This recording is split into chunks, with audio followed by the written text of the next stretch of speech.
एक आइडिया जो कुछ पढ़े लिखे लोगों की बैठकों तक ही सीमित था, वो करोड़ों लोगों की आवाज कैसे बन गया? कभी सोचा इस बारे में? आज हम मोहनदास करमचंद गांधी की नहीं, उनके महात्मा बनने की कहानी को समझेंगे, जिसने भारत के स्वतंत्रता संग्राम का चेहरा ही बदल कर रख दिया। ये सिर्फ आजादी की कहानी नहीं है, ये एक आइडिया को एक मास मूवमेंट बनाने की कहानी है। तो सवाल यही है, बड़ा सीधा सा सवाल है कि ये हुआ कैसे? एक एलीट आइडिया, मतलब कुछ खास लोगों का विचार, पूरे देश का आंदोलन कैसे बन गया? ये एक पहेली की तरह है ना। चलिए आज इसी पहेली को सुलझाते हैं। अब हम सोच सकते हैं कि ये कहानी तो भारत की है, लेकिन नहीं। इसकी शुरुआत होती है एक दूसरे ही कॉन्टिनेंट से, साउथ अफ्रीका से। एक हिस्टोरियन है चंद्रन देवनिसन, उन्होंने बहुत अच्छी बात कही है। दक्षिण अफ्रीका महात्मा के निर्माण की भूमि थी, मतलब जो महात्मा भारत आए वो असल में साउथ अफ्रीका में बने थे। यहीं पर वो तरीके, वो औजार घड़े गए जो भारत की किस्मत बदलने वाले थे। तो बात है 1915 की, जब गांधी भारत लौटे तो वो कोई नौसिखिया नहीं थे। वो अपने साथ 2 दशकों का, मतलब 20 साल का साउथ अफ्रीका का तजुर्बा लेकर आए थे। और यहीं पर उन्होंने वो राजनीतिक औजार तैयार किए थे, वो ब्लूप्रिंट बनाया था जो भारत में एक क्रांति लाने वाला था। और इन औजारों में सबसे धारदार, सबसे शक्तिशाली हथियार था सत्याग्रह। अब सत्याग्रह का मतलब सिर्फ सच के लिए जिद करना नहीं है, ये उससे कहीं ज्यादा गहरा है। ये एक पूरी पॉलिटिकल फिलॉसफी है। इसे सत्य बल या आत्मबल भी कह सकते हैं, मतलब बिना हिंसा के, बिना झुके अन्याय का सामना करने की ताकत। तो ये सत्याग्रह टिका किस पर था? इसके 3 बहुत मजबूत खंबे थे, या कह लीजिए 3 कोर प्रिंसिपल्स थे। पहला, अहिंसा, मतलब कुछ भी हो जाए हिंसा का रास्ता नहीं अपनाना। दूसरा, सत्य की खोज, हर हाल में सच के साथ खड़े रहना। और तीसरा, जो उस वक्त बहुत जरूरी था, हिंदू मुस्लिम एकता। ये 3 बातें, अहिंसा, सत्य और हिंदू मुस्लिम हार्मनी, यही वो फाउंडेशन था जिसे गांधी अपने साथ भारत लेकर आए। चलिए अब साउथ अफ्रीका से वापस भारत आते हैं। साल है 1916, जगह है बनारस हिंदू यूनिवर्सिटी का उद्घाटन समारोह। गांधी जी को भाषण देने के लिए बुलाया गया है, और वहां जो उन्होंने कहा वो कोई मामूली स्पीच नहीं थी। वो उस समय के पढ़े लिखे, अमीर, राष्ट्रवादी नेताओं के लिए एक सीधा चैलेंज था। देखिए, उस वक्त तक नेशनलिज्म का मतलब क्या था? बंद कमरों में सूट बूट पहने बड़े बड़े नेताओं की कॉन्स्टिट्यूशनल डिबेट्स। लेकिन गांधी ने आकर पूरी तस्वीर ही पलट दी। उन्होंने वहां बैठे सजे धजे एलीट्स, कीमती गहनों से लदे राजा महाराजाओं की तरफ इशारा करके कहा कि असली भारत आप लोग नहीं हैं। असली भारत तो वो करोड़ों किसान और मजदूर हैं जिनके पास शायद पहनने को ढंग के कपड़े भी नहीं। और फिर उन्होंने वो लाइन बोली जिसने सबको चौंका दिया, मुक्ति केवल किसान के माध्यम से ही आ सकती है। सोचिए, ये सिर्फ एक लाइन नहीं थी, ये एक तरह का ऐलान था, एक घोषणा पत्र था कि अब से आजादी की लड़ाई का सेंटर महलों से निकलकर खेतों और फैक्ट्रियों में होगा। इसने पूरे एस्टैब्लिश सिस्टम को हिलाकर रख दिया। और गांधी जी सिर्फ भाषण देने वालों में से नहीं थे, वो एक्शन लेने वाले लीडर थे। उन्होंने कहा और करके दिखाया। अगले ही साल 1917 से 18 के बीच उन्होंने एक के बाद एक 3 ऐसे आंदोलन किए जिसने उनकी थ्योरी को प्रैक्टिस में बदल दिया। एक एक करके देखते हैं। सबसे पहले बिहार के चंपारण पहुंचे, जहां उन्होंने नील की खेती करने वाले किसानों को जमींदारों के शोषण से बचाया। फिर अहमदाबाद गए, जहां टेक्सटाइल मिल के मजदूरों के हक के लिए भूख हड़ताल की। और फिर गुजरात के खेड़ा में जो फसलें खराब हो गए तो उन्होंने किसानों के लिए लगान माफी की लड़ाई लड़ी। एक पैटर्न दिख रहा है, हर आंदोलन आम आदमी की, उसकी रोजमर्रा की तकलीफों से जुड़ा था। और यही गांधी जी की जीनियस थी। ये सिर्फ 3 अलग अलग लड़ाइयां नहीं थी, ये इस बात का पहला सबूत था कि लोकल मुद्दों को, जमीनी लड़ाइयों को एक बड़े नेशनल मूवमेंट की आग में ईंधन की तरह इस्तेमाल किया जा सकता है। उन्होंने दिखा दिया कि देश की आज़ादी का रास्ता इन्हीं छोटे छोटे संघर्षों से होकर गुजरेगा। तो इन 3 सालों का, 1915 से 1918 तक का असर क्या हुआ? ये सिर्फ 3 कामयाब आंदोलन नहीं थे, नहीं, ये इंडियन पॉलिटिक्स में एक बिल्कुल नए चैप्टर की शुरुआत थी। ये वो दौर था जब मोहनदास करमचंद गांधी असल में महात्मा बन रहे थे। इन सालों ने सब कुछ बदल दिया। पहली बार राजनीति और नैतिकता को एक साथ जोड़ा गया। ये साबित हो गया कि आम जनता यानी मासेस भी आंदोलन का हिस्सा बन सकती हैं और वो बहुत पावरफुल हैं। किसानों और मजदूरों को पहली बार नेशनल मूवमेंट के सेंटर में लाया गया। गांधी एक ऐसे लीडर के तौर पर उभरे जो गरीबों की बात करता था। और सबसे बड़ी बात, इंडियन नेशनलिज्म की परिभाषा ही बदल गई। अब ये कुछ एलिट्स का शौक नहीं बल्कि करोड़ों लोगों का हक बन चुका। और इसी के साथ एक बहुत बड़ा कंसेप्चुअल शिफ्ट आया स्वराज की परिभाषा में। तब तक स्वराज का मतलब था अंग्रेजों से पॉलिटिकल फ्रीडम, लेकिन गांधी ने इसका मतलब ही बदल दिया। उनके लिए स्वराज का मतलब था देश के आखिरी आदमी की आज़ादी, हर गरीब भारतीय की आज़ादी, भूख से आज़ादी, शोषण से आज़ादी, अन्याय से आज़ादी। ये था असली स्वराज। तो चलिए देखते हैं कि आज हम क्या क्या समझने वाले हैं। ये वो पड़ाव हैं जो दिखाएंगे कि कैसे सिर्फ एक दशक के अंदर ये पूरी रणनीति विकसित हुई। तो कहानी शुरू होती है 1919 से, लेकिन ये किसी शांति की शुरुआत नहीं थी। ये शुरुआत थी ब्रिटिश सरकार की एक बहुत ही कठोर कार्रवाई की। उस समय आया रॉलेट एक्ट, और इस एक्ट ने तो मानो लोगों की आवाज़ ही छीन ली थी। इसने जो बुनियादी नागरिक आज़ादी होती है उस पर सीधा हमला किया, और नतीजा, पूरे भारत में गुस्से की एक लहर दौड़ गई। लेकिन दमन की इस कोशिश का असर उल्टा हुआ। लोग दबे नहीं, बल्कि इसने तो पूरे देश में विद्रोह की आग को और भड़का दिया। और फिर हुआ जलियांवाला बाग का वो दर्दनाक हत्याकांड। ये एक ऐसा घाव था जिसने पूरे देश को झकझोर कर एक साथ ला खड़ा किया। और यहीं से गांधी एक ऐसे नेता के तौर पर उभरे जिसकी शायद सबको तलाश थी। तो अब सवाल ये है कि इस घटना ने देश के पहले इतने बड़े जन आंदोलन को जन्म कैसे दिया। चलिए देखते हैं। गांधी की रणनीति बिल्कुल साफ थी। स्वराज चाहिए, मतलब अपना शासन। और वो कैसे मिलेगा? ब्रिटिश प्रशासन से हर तरह का सहयोग वापस लेकर। और इस आंदोलन की पहुंच कमाल की थी। आप देखिए, इसने मजदूरों, किसानों और यहां तक कि आदिवासी समुदायों को भी एक साथ ला खड़ा किया था। लेकिन जब चौरी चौरा में एक विरोध प्रदर्शन हिंसक हो गया तो गांधी जी ने, जो अहिंसा के पक्के समर्थक थे, पूरे आंदोलन को ही रोक दिया। हाँ, ये एक ऐसा फैसला था जिस पर बहुत बहस हुई, लेकिन ये पूरी तरह से उनके सिद्धांतों पर आधारित था। तो भले ही इस आंदोलन से स्वराज नहीं मिला, लेकिन इसका एक बहुत बड़ा नतीजा निकला। जो भारतीय राष्ट्रीय कांग्रेस पहले सिर्फ कुछ पढ़े लिखे लोगों का क्लब हुआ करती थी, वो अब एक असली जन पार्टी बन गई थी। मतलब आजादी की लड़ाई की पूरी शक्ल ही बदल गई थी। ये सब देखकर एक सवाल मन में आता है ना, कि आखिर एक इंसान में ऐसा क्या था कि लाखों लोग उसके पीछे चल पड़े।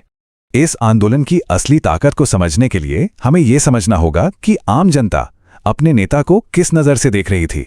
देखिए, गांधी की असली ताकत सिर्फ राजनीतिक नहीं थी, वो लोगों के दिलों से जुड़ी थी। उनकी सादा सी धोती, जो उन्हें सबसे गरीब किसान से जोड़ती थी, उनका चरखा, जो मेहनत की इज्जत का प्रतीक था, और सबसे बड़ी बात, वो आम लोगों की भाषा में बात करते थे, ऐसी भाषा जिसे हर कोई समझ सके। और बात यहीं तक नहीं रुकी। लोगों का विश्वास इतना गहरा हो गया था कि उनके बारे में चमत्कारों की अफवाहें फैलने लगीं। ऐसी बातें कि वो बीमारों को ठीक कर सकते हैं, कि उन पर अंग्रेजों की गोलियों का असर नहीं होता, यहां तक कि उनकी छवि बादलों में दिखती है। अब इतिहासकार इन अफवाहों को सिर्फ अंधविश्वास कहकर खारिज नहीं करते, वो इसे जन चेतना को समझने का एक जरिया मानते हैं। मतलब ये अफवाहें दिखाती हैं कि उस समय के लोग अपने नेता से क्या उम्मीद कर रहे थे, वो अपने मसीहा में क्या देखना चाहते थे।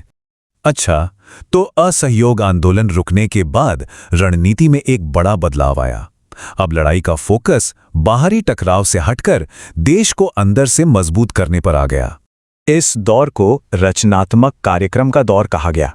इसमें जोर था सामाजिक सुधारों पर, जैसे आर्थिक आत्मनिर्भरता के लिए खादी को बढ़ावा देना, छुआछूत जैसी कुरीति को समाज से हटाना और हिंदू मुस्लिम एकता को मजबूत करना। तो अब राष्ट्रवाद की परिभाषा बदल रही थी। इसका मतलब था कि सच्ची आज़ादी सिर्फ राजनीतिक नहीं हो सकती, उसके लिए सामाजिक सुधार भी उतना ही जरूरी है। पहले समाज को बदलना होगा। तो अब देखिए, एक जन पार्टी तैयार थी, लोगों का जबरदस्त समर्थन था और सामाजिक सुधार की नींव भी रखी जा चुकी थी। ये सारी चीजें मिलकर अब तक के सबसे बड़े और सबसे यादगार आंदोलन की जमीन तैयार कर रही थी। सवाल उठता है, नमक ही क्यों? नमक क्योंकि वो अंग्रेजों के शोषण का सबसे बड़ा प्रतीक था। सोचिए, एक ऐसी चीज जो हर किसी के लिए, अमीर गरीब सबके लिए जरूरी है, उस पर 1000% से भी ज्यादा का टैक्स। ये बात हर किसी को चुभती थी। और फिर शुरू हुआ ऐतिहासिक दांडी मार्च। साबरमती आश्रम से लेकर समुद्र तट तक की ये 240 मील की यात्रा सिर्फ एक पैदल मार्च नहीं थी, ये एक पूरा पॉलिटिकल थिएटर था, जिसे इस तरह से डिजाइन किया गया था कि पूरी दुनिया की नजरें इस पर टिकी रहें। और ऐसा ही हुआ। पूरी दुनिया ने देखा। टाइम मैगजीन जैसी अंतर्राष्ट्रीय पत्रिकाओं ने लिखा कि ब्रिटिश साम्राज्य को एक सदी में पहली बार इतनी बड़ी चुनौती का सामना करना पड़ रहा है। सोचिए कितना बड़ा दबाव बना होगा सरकार पर। इसका असर जबरदस्त था। इसने भारतीय स्वतंत्रता संग्राम को दुनिया के नक्शे पर ला दिया। पहली बार इतनी बड़ी संख्या में महिलाओं ने इस आंदोलन में हिस्सा लिया, और सबसे बड़ी बात, इसने अंग्रेजों को पहली बार बराबरी के स्तर पर बातचीत की मेज पर आने के लिए मजबूर कर दिया। साल था 1942 और गांधी जी के ये शब्द, इन्होंने आज़ादी की लड़ाई का रुख ही मोड़ दिया। ये सिर्फ एक नारा नहीं था, बल्कि एक खुला ऐलान था कि अब बातचीत का, रियायतों का समय खत्म हो चुका है। अब मांग सिर्फ एक थी, पूरी आज़ादी। और इस एक पुकार ने पूरे देश में जैसे क्रांति की एक नई लहर दौड़ा दी। तो चलिए शुरू करते हैं पहले अध्याय से, एक ढहते साम्राज्य की दुविधा। यहाँ हम देखेंगे कि ब्रिटिश ताज में पहली दरारें कैसे पड़ी। देखिए, कहानी की शुरुआत होती है दूसरे विश्व युद्ध से, जिसने ब्रिटिश साम्राज्य की कमर तोड़कर रख दी थी। उन्हें यह एहसास होने लगा था कि भारत पर उनका राज अब हमेशा नहीं चल सकता। क्यों? क्योंकि भारत के अंदर आज़ादी की जो आग जल रही थी, उसे अब बुझाना नामुमकिन था। तो कोशिशें तो हुई, लंदन में गोलमेज सम्मेलन हुए, गांधी जी भी वहां गए, लेकिन बातचीत एक जगह आकर अटक गई। अंग्रेज चर्चा के लिए तो तैयार थे, लेकिन जैसे ही आज़ादी शब्द आता, वो चुप हो जाते थे। बस यहीं से एक बात साफ हो गई थी कि ये सिर्फ एक बातचीत नहीं, बल्कि दो बिल्कुल अलग सोच का टकराव था, जहां समझौते की कोई गुंजाइश नहीं थी। अब आते हैं दूसरे अध्याय पर, एकता बनाम राजनीतिक सुरक्षा। ये दरअसल भारत की आने वाली आत्मा पर एक बहस थी। जिस वक्त लड़ाई अंग्रेजों से चल रही थी, ठीक उसी वक्त भारत के अंदर एक और शायद उससे भी ज्यादा जरूरी बहस छिड़ी हुई थी। ये बहस सिर्फ आज़ादी पर नहीं थी, बल्कि इस पर थी कि आज़ाद भारत का समाज कैसा दिखेगा, खासकर उनके लिए जो सदियों से दबे कुचले गए थे। और ये टकराव था दो महान विचारकों के बीच।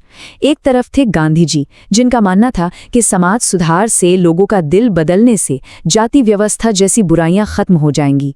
लेकिन दूसरी तरफ थे डॉक्टर B.R. अम्बेडकर। उनका तर्क था कि सिर्फ अच्छी नीयत और बातों से काम नहीं चलेगा। दलितों को अगर अपने अधिकार चाहिए तो उन्हें ठोस राजनीतिक ताकत और संवैधानिक सुरक्षा की जरूरत है। और अब आता है वो मोड़ जो सब कुछ बदल देता है।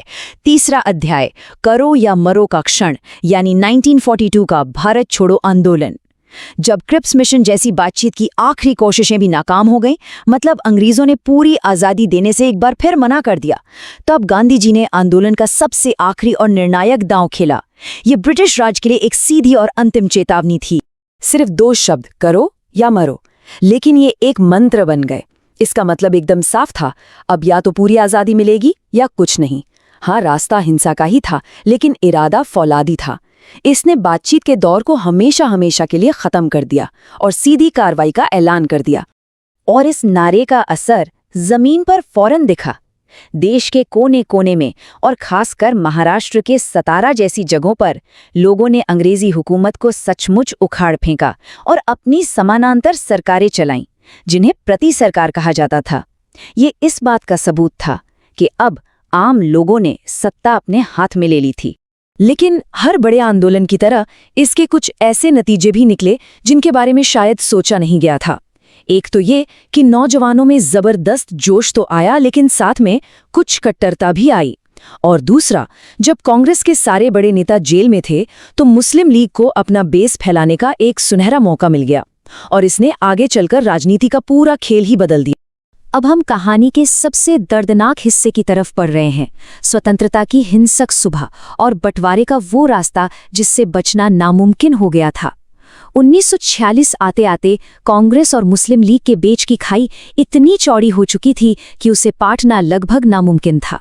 भारत आज़ादी की तरफ तो बढ़ रहा था, लेकिन ये रास्ता फूलों का नहीं बल्कि नफरत और हिंसा से भरा था। ये टाइमलाइन दिखाती है कि हालात कितनी तेजी से और कितने भयानक तरीके से बिगड़े। जो 1946 की शुरुआत में सिर्फ राजनीतिक मतभेद थे, वो साल खत्म होते होते सड़कों पर खून खराबे में बदल गए। कलकत्ता में डायरेक्ट एक्शन डे ने हिंसा की ऐसी आग भड़काई जो देखते ही देखते पूरे देश में फैल गई, और जल्द ही एक अखंड भारत का सपना उसी आग में जलने लगा। एक तरफ पूरा देश हिंसा और बंटवारे की आग में जल रहा था, और दूसरी तरफ थे गांधी जी, जो अपनी एक अलग ही लड़ाई लड़ रहे थे। शायद उनकी जिंदगी की सबसे अकेली और सबसे बहादुर लड़ाई। और फिर वो दिन आया, 15 अगस्त 1947। सदियों की गुलामी खत्म हुई और एक नए राष्ट्र ने जन्म लिया। लेकिन जिस इंसान ने इस आज़ादी के लिए अपनी पूरी जिंदगी लगा दी, वो दिल्ली के जश्न से मीलों दूर था। गांधी जी ने जश्न में शामिल होने से साफ इनकार कर दिया। वो बंगाल के दंगा पीड़ितों के बीच थे। क्यों? क्योंकि उनके लिए ये आज़ादी अधूरी थी, ये देश के बंटवारे का मातम था। अपने आखिरी दिनों में उन्होंने हिंसा रोकने के लिए अपने शरीर को ही अपना हथियार बना लिया। उन्होंने सांप्रदायिक सौहार्द के लिए आमरण अनशन किए। वो लोगों से भीख मांग रहे थे कि एक दूसरे को मारना बंद करो, भले ही मेरी जान ले लो। गांधी का सपना एक ऐसे भारत का था जो सेक्युलर हो, जहां हर धर्म के इंसान को बराबर का हक मिले। और दुख की बात यह है कि यही सपना उनकी मौत की वजह बना। 30 जनवरी 1948 को नाथूराम गोडसे नाम के एक हिंदू राष्ट्रवादी ने गोली मारकर उनकी हत्या कर दी। उनकी मौत पर महान वैज्ञानिक अल्बर्ट आइंस्टाइन ने कहा था कि आने वाली पीढ़ियां यकीन ही नहीं कर पाएंगी कि हाड़ मांस का ऐसा कोई इंसान कभी इस धरती पर चला भी था। इससे पता चलता है कि गांधी सिर्फ भारत के नहीं, पूरी इंसानियत के थे। और अब आते हैं हमारे आखिरी अध्याय पर। ये थोड़ा अलग है। गांधी अब एक इंसान से ज्यादा एक मिथक बन चुके हैं। लेकिन सवाल ये है कि हम आज उस इंसान को और उस दौर की सच्चाई को असल में समझे कैसे? इतिहासकार ये काम करते कैसे हैं कि वो तथ्यों को कहानियों से अलग कर सकें? ये बहुत जरूरी सवाल है। सोचिए, इतनी उथल पुथल के बाद कोई कैसे जान सकता है कि असल में क्या हुआ था या लोग क्या सोच रहे थे? हम तो वहां थे नहीं। तो इसका जवाब छिपा है अलग अलग सबूतों, यानी सोर्सेस की बहुत ही ध्यान से की जाने वाली पड़ताल में। देखिए, इतिहासकार कभी भी किसी एक चीज पर आंख बंद करके भरोसा नहीं करते। वो पब्लिक भाषणों को देखते हैं, पर ये भी समझते हैं कि वो तो एक इमेज बनाने के लिए थे। वो नेताओं के प्राइवेट खत भी पढ़ते हैं, जिनमें ज्यादा सच्चाई हो सकती है, लेकिन उनमें भी अपना अपना नजरिया तो होता ही है।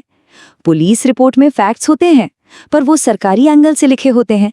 और आत्मकथाएं, उनमें तो याददाश्त की भूल चूक और खुद को सही साबित करने की कोशिशें भरी होती हैं। तो इस पूरी पड़ताल में हम कुछ खास चीजों पर नजर डालेंगे।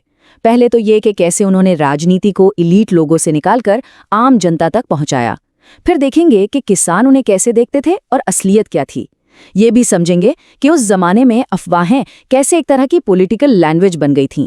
और हाँ, इतने बड़े आंदोलन को उन्होंने कंट्रोल कैसे किया। और आखिर में मॉडर्निटी को लेकर उनकी सोच क्या थी। ये पांचों बातें हमें गांधी को एक अलग ही नजरिए से देखने में मदद करेंगी।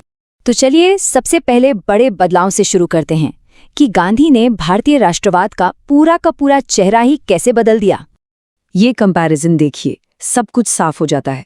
गांधी से पहले कांग्रेस क्या थी? वकीलों और पढ़े लिखे लोगों का एक छोटा सा ग्रुप जो चिट्ठियां और पिटिशंस भेजकर राजनीति करते थे। लेकिन गांधी के आने के बाद तस्वीर पूरी तरह बदल गई। अब इसमें किसान थे, मजदूर थे, औरतें थी। मतलब राजनीति अब बड़े बड़े दफ्तरों से निकलकर लोगों की रोजमर्रा की जिंदगी का, उनके संघर्ष का हिस्सा बन चुकी थी। तो इस सेक्शन का सार क्या है? असल में गांधी ने राष्ट्रवाद को रिप्रेजेंटेशन की राजनीति से पार्टिसिपेशन की राजनीति में बदल दिया। मतलब अब कुछ लोग सबके लिए नहीं बोल रहे थे, बल्कि सब लोग अपने लिए खुद बोल रहे थे। ये वाकई एक रेवोल्यूशनरी चेंज था। अब आते हैं एक और दिलचस्प पहलू पर, गांधी और उनके सबसे बड़े फॉलोअर्स यानी किसानों के बीच का रिश्ता। और यकीन मानिए, ये उतना सीधा साधा नहीं था जितना हमें लगता है। यहाँ एक बहुत गहरा, कह सकते हैं, एक टेंशन दिखाई देता है। एक तरफ थे किसान जो गांधी को किसी चमत्कारी महात्मा या राजा की तरह देख रहे थे।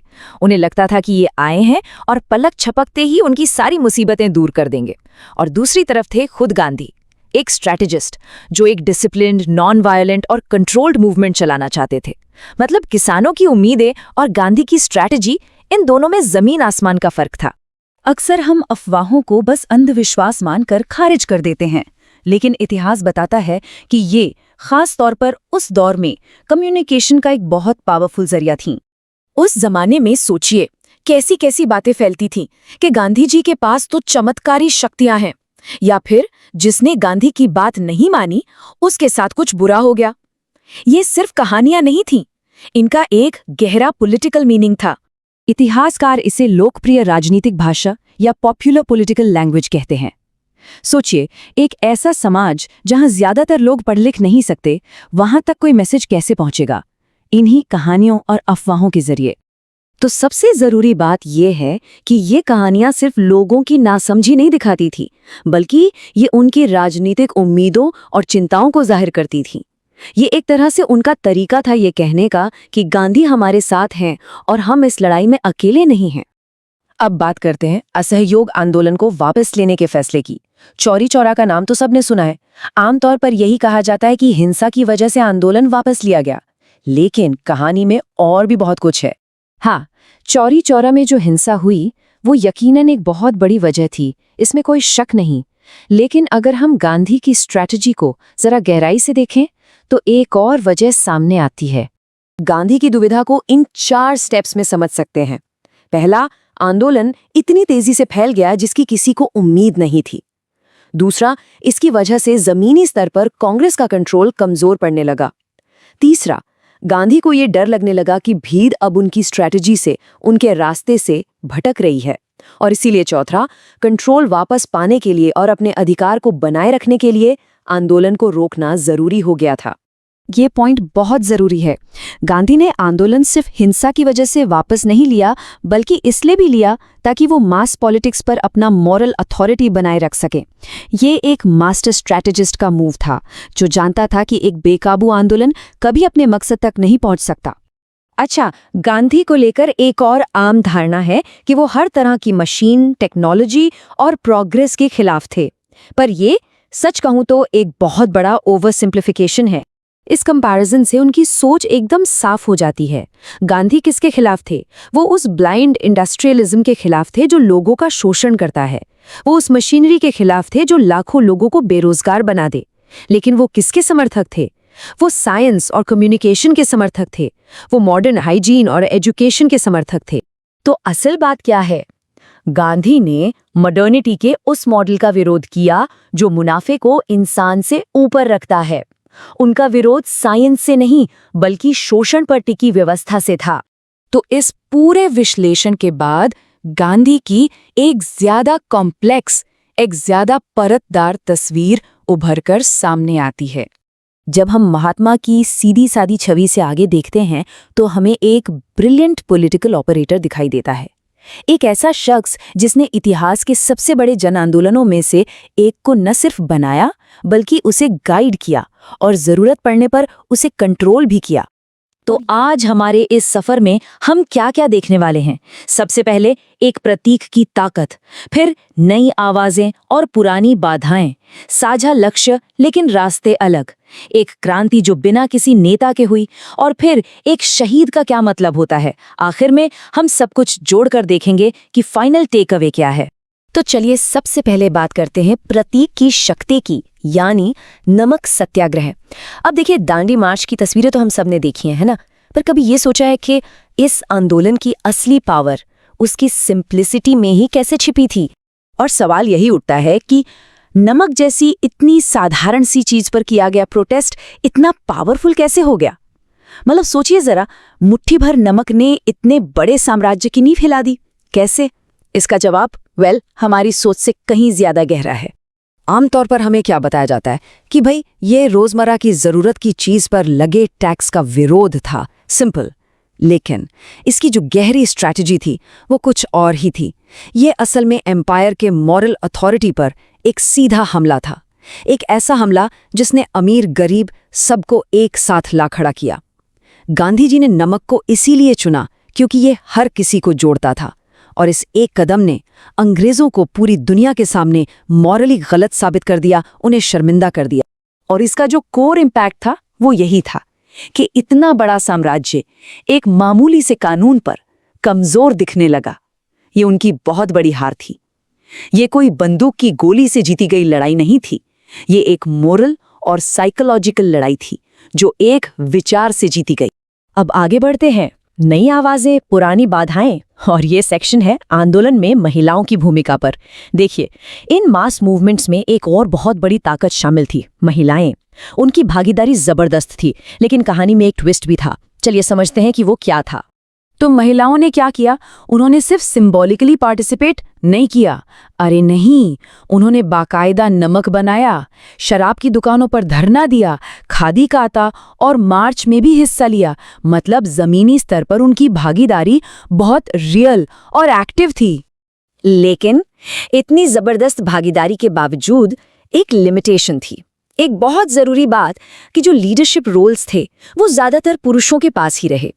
तो हाँ, महिलाओं की भागीदारी तो बढ़ी, पर जो सोसाइटी का पेट्रियार्कल स्ट्रक्चर था वो पूरी तरह से चैलेंज नहीं हुआ।